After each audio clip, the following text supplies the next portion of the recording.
For months, she parked in his driveway like she owned it. He asked nicely, she ignored him. He left notes, she tossed them away. He even called the tow truck twice. But what happened next? A downfall so public, the whole neighborhood watched it unfold. Unfold. Reginald Reggie Carter was a patient man. He had to be. He spent his days managing a classroom full of middle schoolers in Lakeland, Florida, trying to make science exciting for kids who cared more about their phones than the periodic table. His home was his sanctuary. A modest but well-kept single-story, brick house with a neatly trimmed lawn and a driveway, just big enough for his car. It wasn't much, but it was a place where he could unwind grade papers and watch the game in peace until B.L. Vanderholt decided his driveway was hers. At first it seemed like a mistake. The first time Reggie saw her silver Lexus RX sitting in his driveway, he figured it was a one-time thing. Maybe she had guests over and needed to shuffle cars around. No big deal, but then it happened again and again. At first, she had excuses. Oh, I was just running inside for a second, or just dropping something off. She'd flash a tight-lipped smile and wave her manicured hand, as if that was supposed to be enough. ... Reggie didn't like it, but he wasn't the type to make a big deal out of nothing until the day he came home exhausted, ready to collapse on the couch, only to find her Lexus park dead center in his driveway again. This time, no one was in sight. Enough was enough. He knocked on her door. She answered with a smirk, already knowing why he was there. "Reggie, what's wrong?" she asked, feigning innocence. "Your car is in my spot again." She blinked like the thought had never even crossed her mind. "Oh, that I had a delivery, and the driver needed room to back out." "You don't mind?" "Do you?" "I do, actually." He kept his voice calm. "I need you to stop perking in my driveway." She sighed dramatically. "Reggie, I live right next door.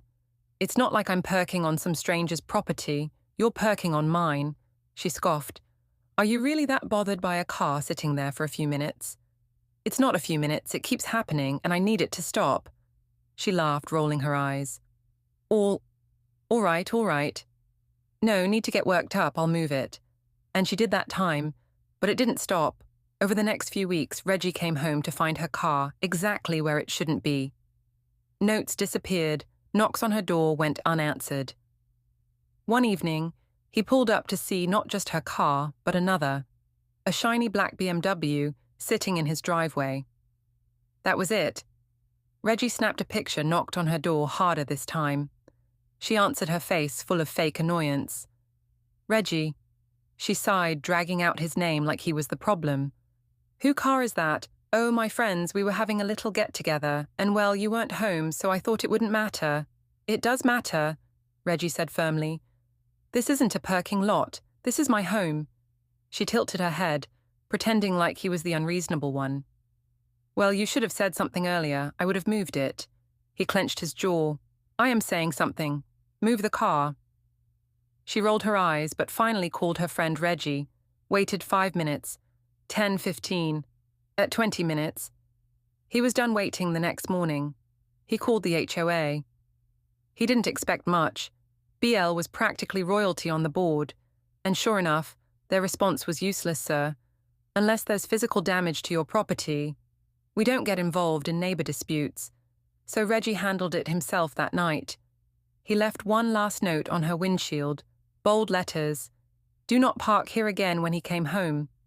The note was gone, but her Lexus was still there, ... fuming. He walked to her door and knocked hard. She answered, wineglass in hand, looking relaxed and smug. "Reggie," she drawled, "I meant to text you, but I figured you wouldn't mind. Since you always park on the street anyway." He flexed his fingers at his sides, forcing himself to stay calm.